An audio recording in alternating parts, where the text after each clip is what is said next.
আলহামদুলিল্লাহ রাব্বিল আলামিন ওয়াসসালাতু ওয়াসসালামু আলা রাসূলিহি মুহাম্মাদিন ওয়া আলিহি ওয়া আসহাবিহি আজমাইন।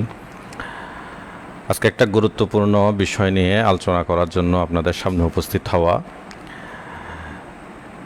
আমাদের যে দরসে নিজামি আছে, এই দরসে নিজামির মধ্যে একটি জামাত হলো জালালাইন ও হেদায়া জামাত। তো জালালাইন আর হেদায়া জামাত এটি খুবই একটি গুরুত্বপূর্ণ জামাত, কারণ এখানে জালালাইন এবং হেদায়া উভয়টি অত্যন্ত গুরুত্বপূর্ণ কিতাব। আমি যদি একটু ব্যাখ্যা করে বলি, তাহলে আমাদের যেই নিসাবের মধ্যে কিতাবগুলো আছে, দুই ধরনের কিতাব আছে। কিছু আছে মাকাসিদ, কিছু আছে ওয়াসাইল, মাধ্যম এবং উদ্দেশ্য। আমাদের মাধ্যম হচ্ছে যেমন আমরা নাহু, সরফ, মান্তেক, ফালসাফা এই ধরনের যত কিছু পড়ি, এগুলো হচ্ছে মূলত হলো আমাদের মাধ্যম। এগুলো পড়ার একমাত্র উদ্দেশ্য হচ্ছে মাকাসিদ তথা কোরআন হাদিস, এবং কোরআন হাদিস থেকে যেই মাসলাগুলো আছে, আকিদা আমলের কথা আছে, এগুলো যাতে আমাদের কাছে পরিষ্কার হয়, আমরা যাতে বুঝতে পারি এবং সেই অনুযায়ী আমরা আমল করতে পারি। তো এই দিক থেকে লক্ষ্য করলে জালালাইন এটি একটি মাকাসিদের কিতাব। আমরা যে নাহু, সরফ, মান্তেক ইত্যাদি পড়লাম, এই সব কিছুর উদ্দেশ্য হচ্ছে মূলত কোরআন হাদিসকে বোঝা। তো এইখানে জালালাইন যেহেতু একটা তাফসিরের কিতাব, সেই হিসাবে কোরআন বোঝার সাথে এটার অত্যন্ত নিবিড় সম্পর্ক রয়েছে।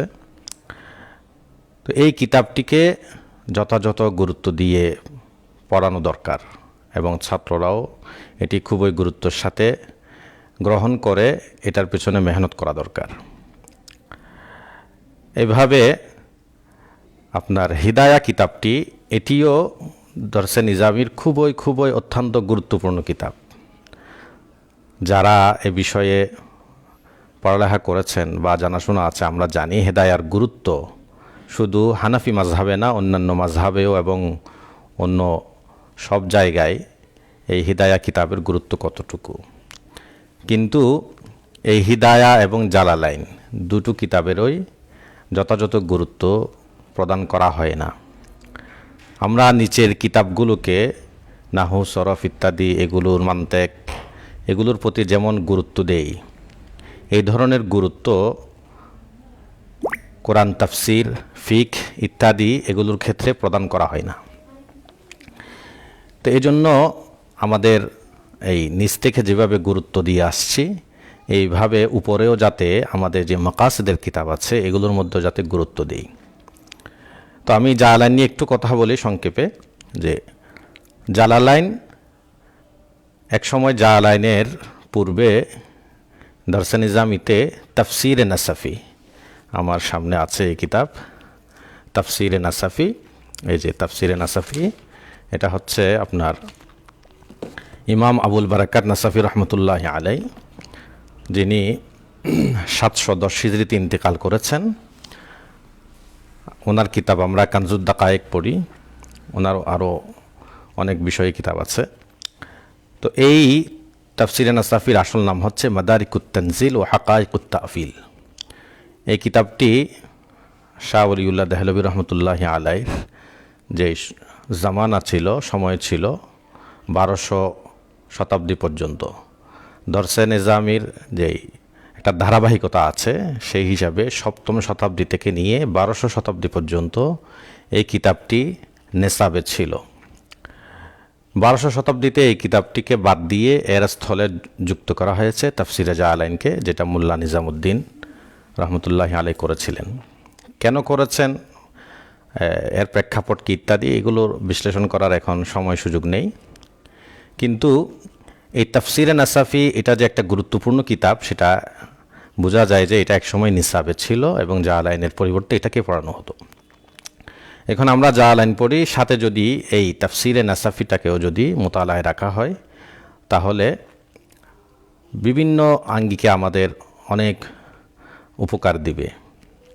বিশেষত ইমাম নাসাফি রহমতুল্লাহ আলাই তিনি আকিদারও ইমাম ছিলেন এবং ফিকহেরও ইমাম ছিলেন। ওনার ফিকহের কিতাব আছে, আকিদার ক্ষেত্রে ওনার আল ইতিমাদ ফিল ইতিকাদ, আল উমদা সহ অনেকগুলো কিতাব আছে ওনার আকিদার।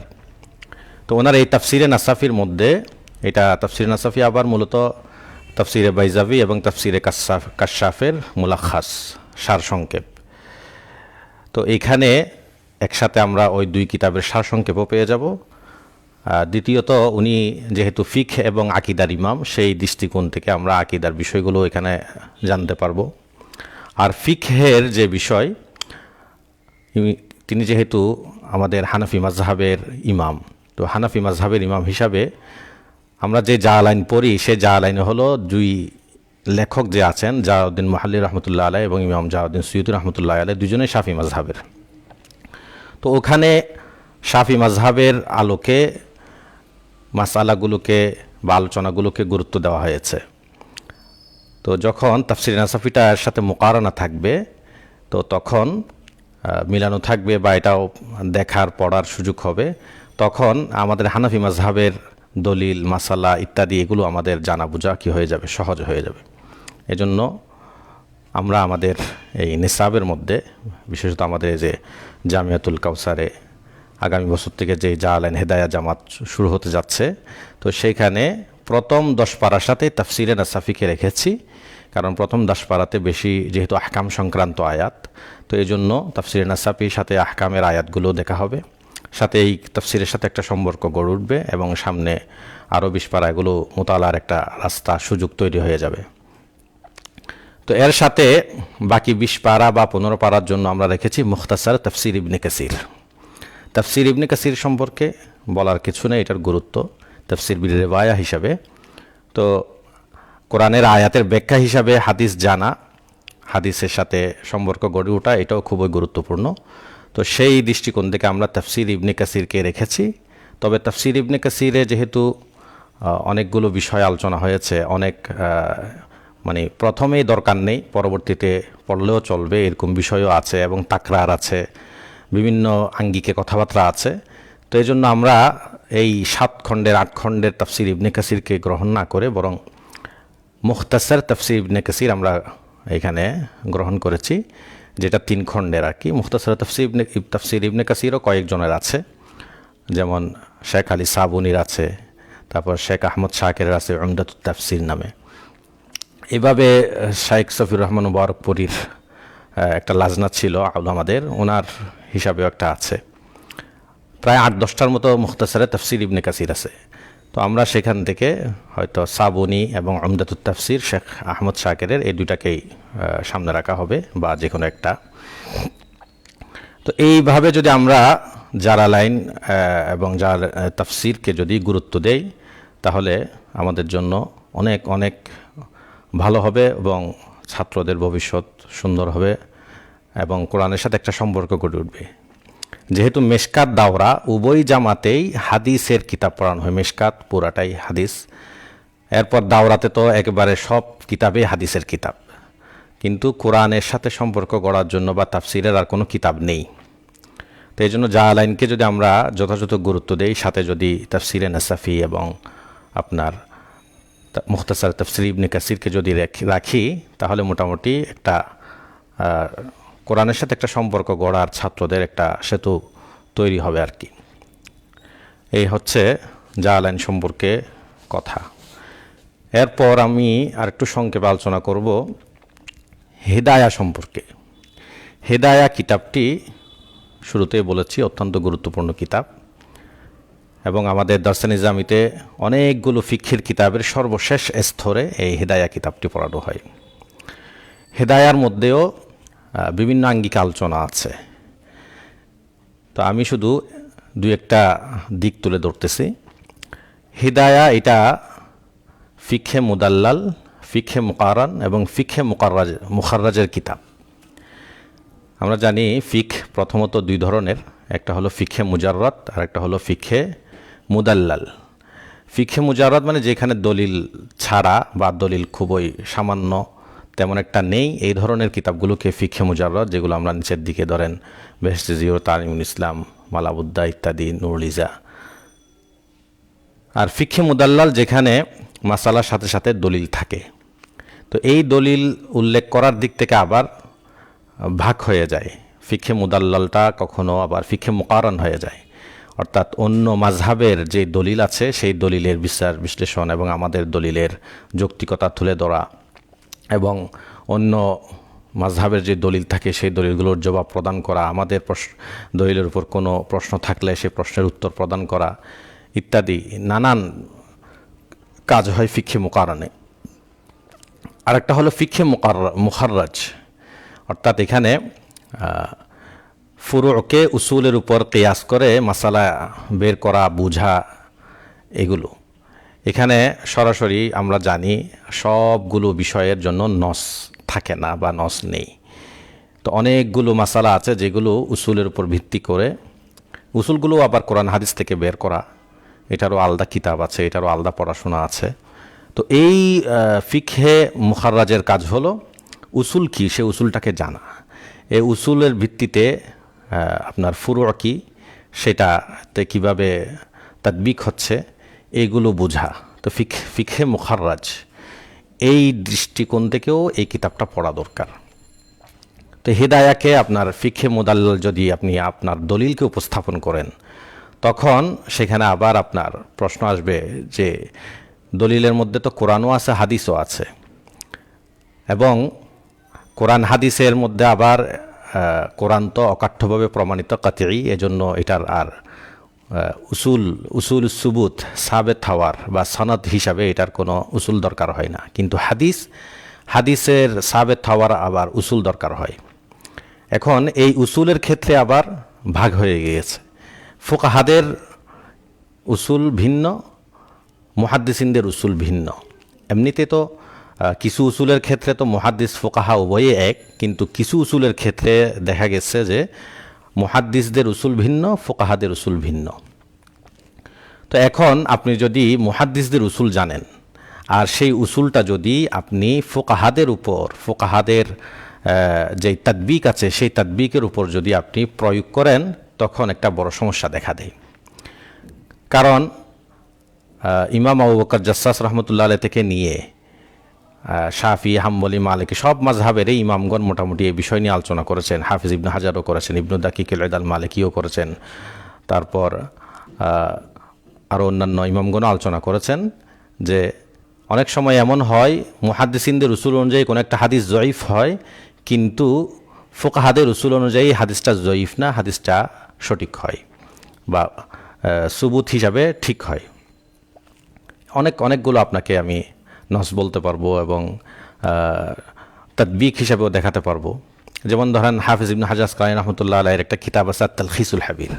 এই আত-তালখিসুল হাবিরের মধ্যে হাফিজ ইবনে হাজার আসকালানী রহমতুল্লাহ আলাইহি তিনি আল-ইগতিসাল বাদা গুসলিল মাইয়িত, মৃত ব্যক্তিকে গোসল দেওয়ার পরে গোসল করা বৈধ কিনা বা ওয়াজিব কিনা এইটা সম্পর্কে একটা হাদিস আছে। তো এই হাদিসটা তিনি উল্লেখ করে বলেন যে যাকারাহু ইবনু আবি হাতিম ওয়া দারাকুতনি ফিল ইলাল ওয়া ক্বালা ইন্নাহু লা ইয়াসবুত। ইবনে আবি হাতিম, দারাকুতনি এটা তার ইলালে উভয়ে উল্লেখ করেছেন এবং বলেছেন যে এই হাদিসটা সাবেত নয়, প্রমাণিত নয়, সহিহ নয়। কুলতু, তখন হাফিজ ইবনে হাজার বলেন যে আমি বলি যে ওয়া নাফিহুমা আস-সুবুত আলা তরিকাতিল মুহাদ্দিসিন, এই দুই ইমাম যে এটাকে সাবেত নয় বলেছেন, সহিহ নয় বলেছেন, এটা হলো মুহাদ্দিসিনদের তরিকা অনুযায়ী, মুহাদ্দিসিনদের উসুল অনুযায়ী।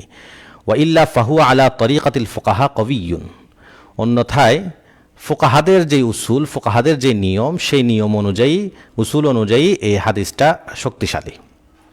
দেখেন এখানে হাফিজ ইবনে হাজার আসকালানী রহমতুল্লাহ আলাইহি তিনি মুহাদ্দিসিনদের উসুল এবং ফুকাহাদের উসুল অনুযায়ী দুটা বিষয় দেখিয়েছেন যে মুহাদ্দিসিনদের উসুল অনুযায়ী হাদিসটা সহিহ হচ্ছে না, ফুকাহাদের উসুল অনুযায়ী এটা আবার সহিহ হচ্ছে। তা এখন আপনি যদি ফুকাহাদের উসুলটা জেনে থাকেন তখন তো সমস্যা নেই, কিন্তু মুহাদ্দিসিনদের উসুলটা যদি আপনি ফুকাহাদের উপর প্রয়োগ করতে যান তখন আপনার কাছে মনে হবে যে এই হাদিসটা সহিহ না। ইবনে আবি হাতেম, দারাকুতনি ওনারা তো বলেছেন এই হাদিস সহিহ না। এখন ফুকাহা একরামরা এই গায়রে সহিহ হাদিস দিয়ে ইস্তেদলাল করেছেন। তো গায়রে সহিহ হাদিস দিয়ে ইস্তেদলাল করে তাহলে তো সেই হাদিসে যেহেতু সহিহ না, ভিত্তিটাই ঠিক না, তাহলে মাসালাটাই কোত্থেকে ঠিক হবে? তখন আপনার কাছে এটা ফোকাহাদের সম্পর্কে একটা ভুল ধারণা জন্মাবে যে ওনারা কি করেন, জয়ীফ হাদিস অনুযায়ী ইস্তিদলাল করেন। তো এই জন্য এই পার্থক্যটা আপনার কাছে জানা থাকতে হবে, মুহাদ্দিসিনদের উসুল কি, ফোকাহাদের উসুল কি। এখন আমরা যে হিদায়া পড়ি, হিদায়ার মধ্যে তো যে হাদিসগুলো আনা হয়েছে, এই হাদিসগুলো মূলত ফোকাহাদের তরিকা অনুযায়ী আনা হয়েছে। কিন্তু আপনি মুহাদ্দিসিনদের উসুল অনুযায়ী যদি সেখানে হাকাম হয়ে যান, আপনি হাকিম হয়ে যান, সেখানে যদি ফাইসলা করতে যান, তখন তো একটা বিপত্তি, সমস্যা দেখা দিবে। এই যে আপনার ফোকাহাদের সম্পর্কে একটা ভুল ধারণা জন্ম নেবে।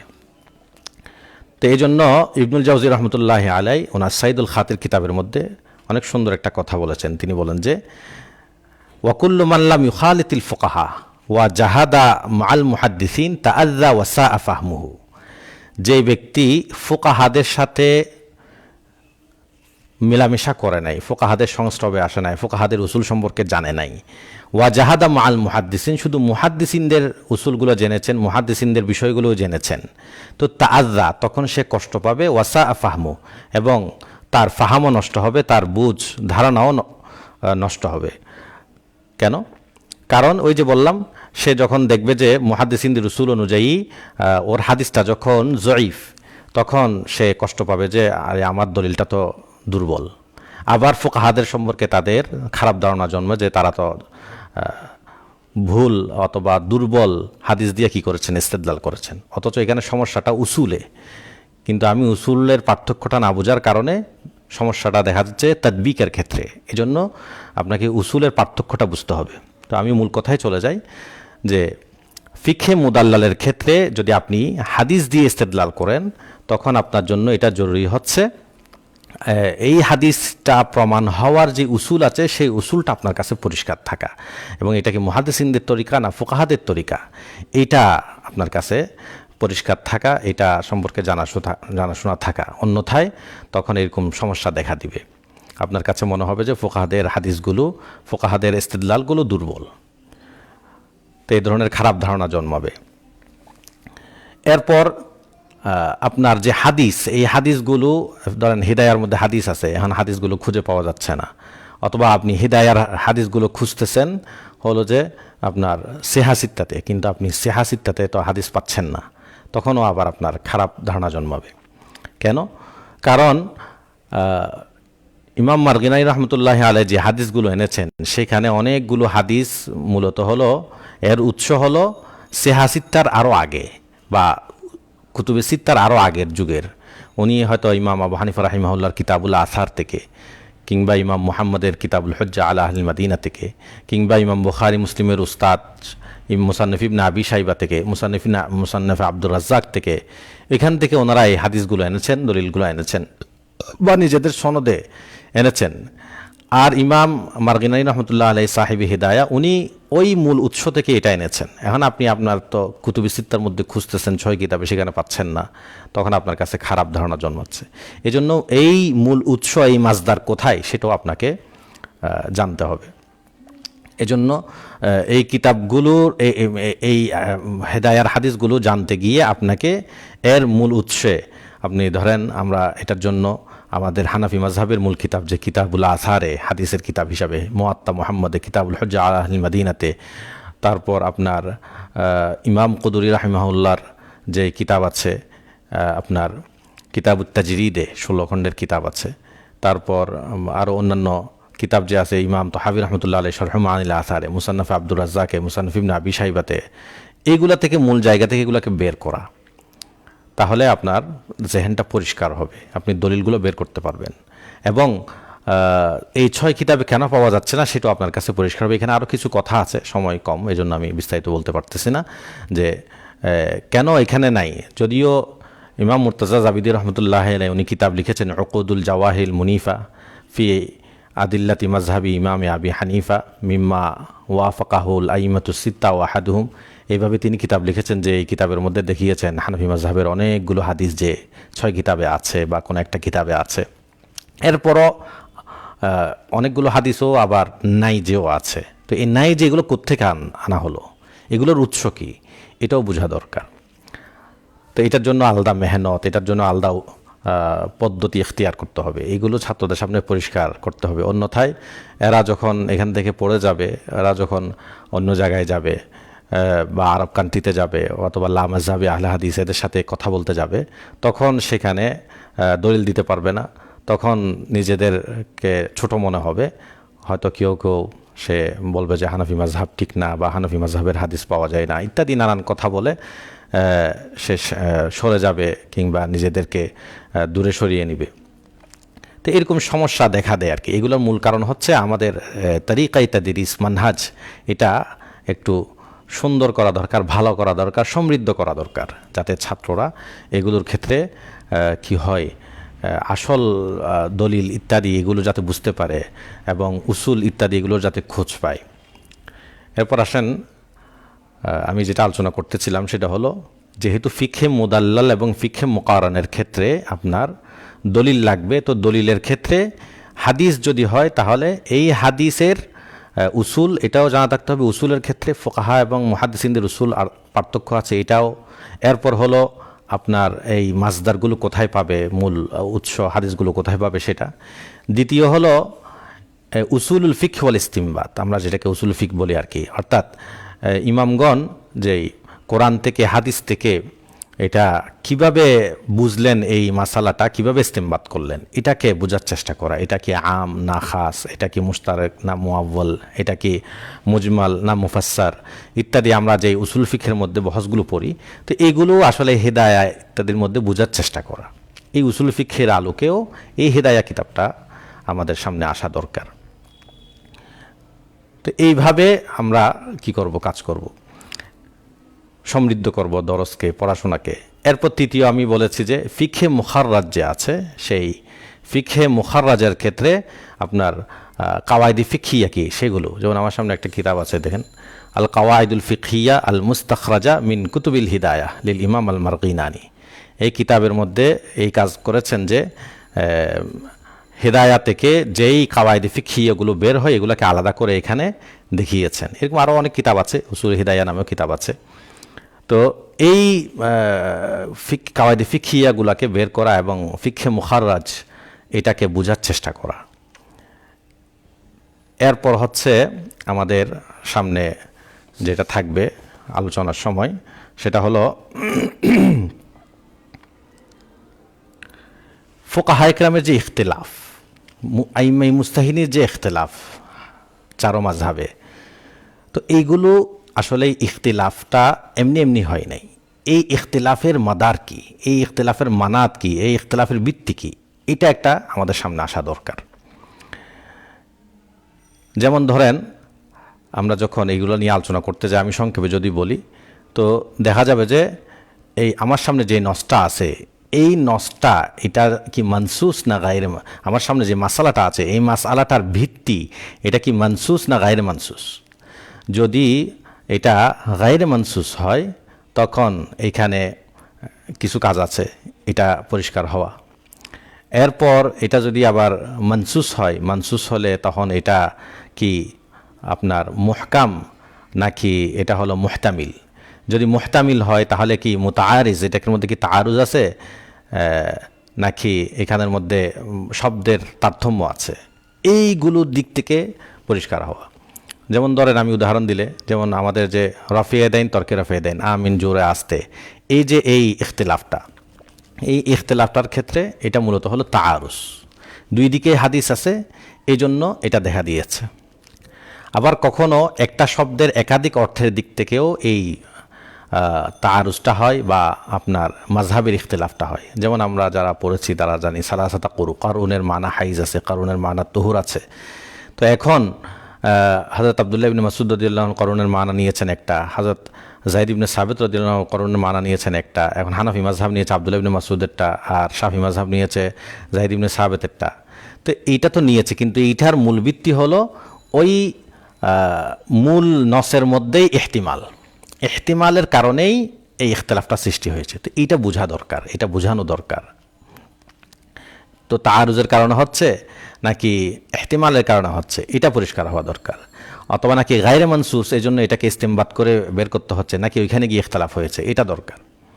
এখানে আমি আরেকটা বিষয় পরিষ্কার করি, এটা হলো প্রাথমিক মাদার, আরেকটা হচ্ছে আরও গভীর।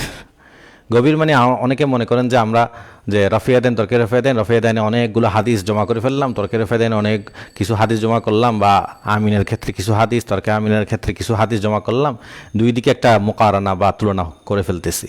কিন্তু আসলে ইমামগণের তো দৃষ্টিভঙ্গি বা ইমামগণের ইজতিহাদ এই শুধু হাদিস জমা করা না করা এটার ক্ষেত্রে না। আমি যদি একটু গোড়ার থেকে প্রশ্ন করি, সেটা হলো যে ইমাম আবু হানিফা রহমতুল্লাহি আলাই তিনি এখানে নামাজের ক্ষেত্রে তরক শব্দটাকে বেশি নিয়েছেন, অর্থাৎ আমিন জোরের ক্ষেত্রে তর্কে আমিন, তিনি তর্কে রফিয়া দেন, তর্কে কেরাত খলফাল ইমাম, ঠিক আছে। এবার 12 তাকবীরের ক্ষেত্রে 6 তাকবীর, মানে 6 তাকবীর ছেড়ে দিয়েছেন। এই যে ওনার মাযহাবে যে একটা তরক আছে, তো উনি এখানে নামাজের ক্ষেত্রে তরকটা কেন নিলেন? কারণ উনি তো একদিকে রফিয়া দেন নিলেন, আরেকদিকে তর্কে আমিন, এটাও তো করতে পারতেন। এইভাবে ইমাম শাফি রহমতুল্লাহ আলাই ওনার মাযহাবে আপনার গ্রহণ করা আমল এমাল এটা কেন করে উনি আমিন জোরে বলা এটা করলেন, এইভাবে আপনার কেরাত খালফাল ইমাম করা এটা করলেন, রফিয়া দেন এটা করলেন, 12 তাকবীর এটা করলেন, এইভাবে যে উনিকে আমলের মধ্যে বেশি আনলেন। তো উনিও তো চাইলে কিছু এখান তরক থেকে কিছু আমল থেকে এইভাবে নিতে পারতেন। তো এইখানেও কিছু উসুল আছে। আমরা তো মনে করি যে দুই দিক থেকে হাদিস কিছু জমা করে ফেললাম, তাহলে মনে হলো যে হয়ে গেল আমাদের দলিল। না, এখানেও একজনে সব দিকে তরফ নিচ্ছে, আরেকজনে সব দিকে আমল নিচ্ছে। এটার মূল ভিত্তি কি? এই মাদার এগুলো আমাদের সামনে আসা দরকার। তো প্রাথমিক মানাত তো হলো যে এটা কি তাআরুজের কারণে হয়েছে, নাকি ইহতিমাল অর্থের ইহতিমালের কারণে হয়েছে, নাকি গায়রে মানসুস হওয়ার কারণে হয়েছে। এটা এরপর হলো যে আরও গভীরের এই বিষয়, এগুলো আমাদের সামনে পরিষ্কার হওয়া দরকার, এবং হেদায়ার ক্ষেত্রে এগুলো বুঝে পড়া দরকার। এরপর চতুর্থ বিষয় হলো যত নতুন বিষয়গুলো আসবে বা নতুন মাসালাগুলো আসবে, এই মাসালাগুলোর সমাধানও এখান থেকে জেনে নেওয়া। কারণ হেদায়া কিতাবের মাঝে কিছু বিষয় আছে যেগুলো হয়তো আপনার পুরাতন বা কাদিম তাহকিক অনুযায়ী হয়েছে, এমনও আছে। যেমন ধরেন হেদায়া কিতাবের মাঝে একটা মাসালা আছে যে কানের মধ্যে যদি কি দেয়, আপনার ড্রপ দেয়, ঔষধ দেয়, তাহলে রোজা ভাঙবে কিনা। তো হিদায়ার মাসালা অনুযায়ী রোজা ভেঙে যাবে। কিন্তু বর্তমান মেডিকেল সায়েন্স ডাক্তারদের গবেষণা অনুযায়ী যে স্বাভাবিকভাবে কেউ যদি কানে ড্রপ দেয়, তাহলে চোখের মধ্যে যেমন দিলে ভাঙবে না, তো কানের মধ্যেও ড্রপ দিলে ভাঙবে না, কারণ কানের সাথে পেটের সাথে কোনো সম্পর্ক নাই। হ্যাঁ, নাকের সাথে আছে, নাকে দিলে ভেঙে যাবে, কিন্তু চোখের সাথে যেমন পেটের সাথে কোনো সম্পর্ক নেই, তো কানের সাথেও কোনো পেটের সাথে কি নেই, সম্পর্ক নেই। এই জন্য যদি কান ভালো থাকে তাহলে ড্রপ দিলে বা তেল দিলে, অন্য কিছু দিলে, এগুলোর কারণে রোজা ভাঙবে না। এটাই হলো নতুন তাহকিক। তো এই মেডিকেল সায়েন্সের, কিন্তু সাহেবে হেদায়া যখন লিখেছেন তখন ওনার সামনে যেটা তাহকিক ছিল সেটা হলো ভেঙে যাবে। তো এই হিসাবে নতুন বিষয়টাও আমাদের সামনে পরিষ্কার হওয়া। তারপর আপনার জাকাত আসবে, সেই জাকাতের ক্ষেত্রে নতুন মাসালা আছে, এইগুলো তালাক, নেকাহ ইত্যাদি, হেদায়া সানিতে এগুলো আছে। আর বইও ইত্যাদি এগুলো তো আরও অনেক বেশি আছে, অর্থনীতি ইত্যাদির ক্ষেত্রে। এই নতুন মাসালাগুলো এগুলো আমাদের সামনে পরিষ্কার হওয়া দরকার। তো এগুলো আমরা যদি ছাত্রদেরকে কি করতে পারি, উদ্বুদ্ধ করতে পারি এবং তাদের কানে ফেলতে পারি, তাদেরকে যদি এগুলোর উপর কিছু কিতাব ঘাটাঘাটি করা, কিতাব দেখানো, এগুলো যদি অভ্যস্ত করতে পারি, তাহলে ইনশাল্লাহ আমরা সমৃদ্ধ একটি জামাত তৈরি করতে পারবো, এবং তারা ভবিষ্যতে আমাদের জন্য অনেক ভালো কিছু উপহার দিবেন। তো আমাদের উচিত হলো ছাত্রদেরকে আরও সমৃদ্ধভাবে গড়ে তোলা। এরপর আমি শেষ করে দিচ্ছি। তো আমাদের যেই জামিয়াতুল কাউসারের পথ চলা, সেটা মূলত একটা নতুন মাদ্রাসা তৈরি করা, নতুন একটা মাদ্রাসা হওয়া, এটা না। নতুন মাদ্রাসা দিন হচ্ছে, আলহামদুলিল্লাহ হোক, বিভিন্নজন বিভিন্ন উদ্দেশ্যে বা একই উদ্দেশ্যে হচ্ছে, হওয়া দরকার। কিন্তু আমাদের কিছু নতুন বা আঙ্গিকে কিছু কাজ করার খেয়ালে হলো আমরা এগিয়ে আসছি। তো সেখানে হলো এই দারাস ইত্যাদি, বিশেষত মাকাসিদের কিতাবগুলোর ক্ষেত্রেও একটা ভিন্ন কিছু উপহার দেওয়া। এই যে আমি আপনাকে তাফসিরে জালালাইনের ক্ষেত্রে বললাম, এরপর হেদায়ার ক্ষেত্রে বললাম। তো এই জামাতের মধ্যে আমি আমরা সমৃদ্ধ করার জন্য আরও কিছু কিতাব যুক্ত করেছি।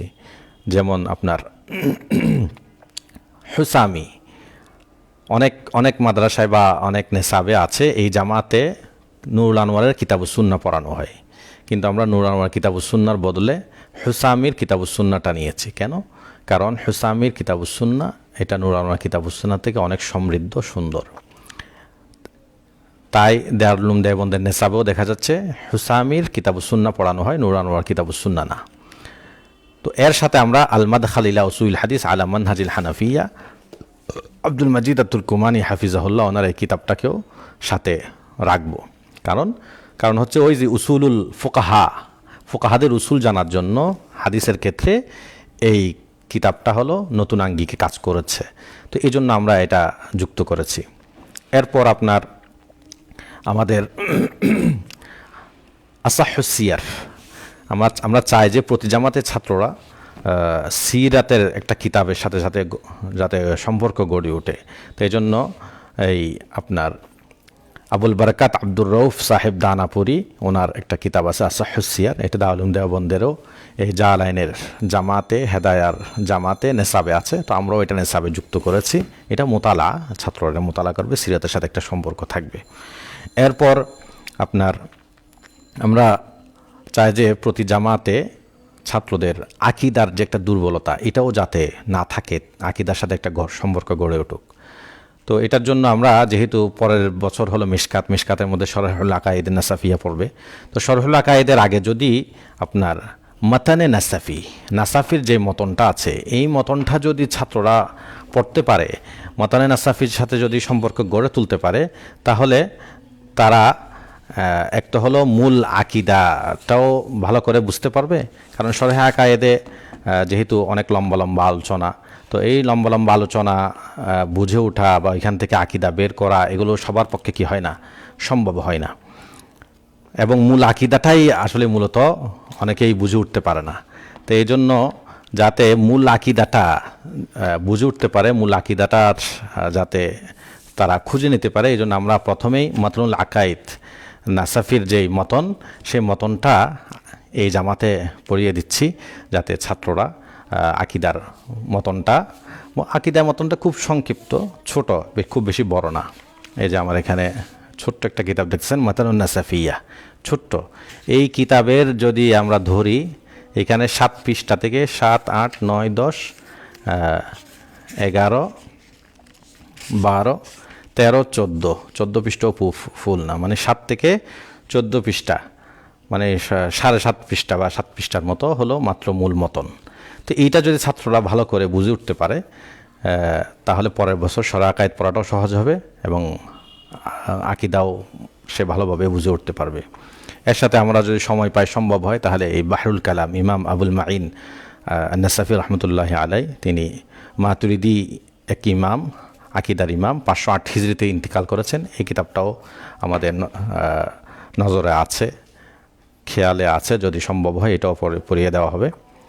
এরপর কিছু এই জামাতের মধ্যে অনেক জায়গায় আপনার সুল্লাম পড়ানো হয়, তো সুল্লামেরও শুরুর কিছু অংশ পড়ানোর চেষ্টা করা হবে।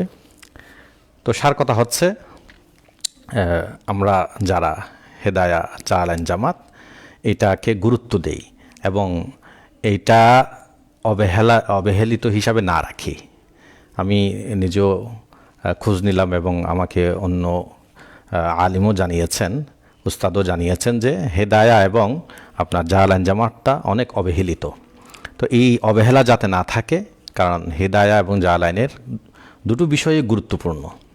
তো এই দুটো গুরুত্বপূর্ণ বিষয় তাফসির এবং ফিকের সাথে সম্পৃক্ত হাদিস, উসুলে হাদিস ইত্যাদি, এইগুলো আমরা যদি গুরুত্ব না দিই, তাহলে ছাত্ররা তো সমৃদ্ধ হবে না এবং তারা পরবর্তীতে এটা আফসোস করবে এবং আমাদেরকে দোষারোপ করবে। এজন্য আমরা এগুলোর প্রতি গুরুত্ব দিব। এই লক্ষ্যেই আমরা আগামী বছর আমাদের এখানে জামিয়াতুল কাউসারে হেদায়া এবং জালাইন জামাতটা খোলা হচ্ছে, সাথে এইগুলো নিসাবের মধ্যে থাকবে। এবং আরও খেয়াল আছে, সম্ভব হলে অর্থনীতির উপর কোনো একটি কিতাব বা মুহাজারা পেশ করা হবে। এবং ছাত্ররা যেহেতু ইলমি বিষয়গুলো নিয়ে তারা কিতাব ঘাটাঘাটি করবে, বিভিন্ন মোতালা করবে এবং সেখান থেকে যাতে কিছু লিখার অভ্যাস গড়ে ওঠে। কোনো একটা বহস, কোনো একটা ইলমি মাজমুন বিষয় লিখতে পারার যে একটা অভ্যাস গড়ে ওঠা, 2 পৃষ্ঠা 3 পৃষ্ঠা 4 পৃষ্ঠা একটা তাহকিক করে কোনো একটা কিছু লিখতে পারা, এটার জন্য আমরা চেষ্টা করব। যেহেতু এখানে তারা বিভিন্ন মাসালার, বিশেষত লামাজহাবি আহলে হাদিসদের সাথে সম্পৃক্ত অনেকগুলো মাসালা আছে, এই সমস্ত মাসাগুলোর ক্ষেত্রে ওরা যাতে একটু তামরিনের মতো বা লেখার অভ্যাস গড়ে ওঠে, এগুলো আমরা চেষ্টা করব। এরপর সাথে সাথে হিফজুল হাদিস, আমাদের নস মুখস্থ করা, হাদিস মুখস্থ করা, দলিল মুখস্থ করা, এটার ক্ষেত্রেও অনেক দুর্বলতা। তো এটাও চেষ্টা করব আমরা যাতে হিফজুল হাদিস হয়। তো আমরা যারা অন্য জায়গায় আছি, আমরাও নিজেদের মাদ্রাসায় এইভাবে চেষ্টা করতে পারি, এগিয়ে আসতে পারি। আর যারা আগ্রহ করেন বা যাদের সম্ভব হয় আমাদের এখানেও আসতে পারেন, যে আমরা ইনশাল্লাহ চেষ্টা করব আপনাদেরকে সমৃদ্ধ করতে এবং এর ভালো একটি জিনিস, ভালো একটা কিছু আপনাদেরকে উপহার দিতে এবং আপনাদেরকে সমৃদ্ধ হিসাবে গড়ে তুলতে। আল্লাহ তাআলা আমাদেরকে তৌফিক দান করুন। সুবহান।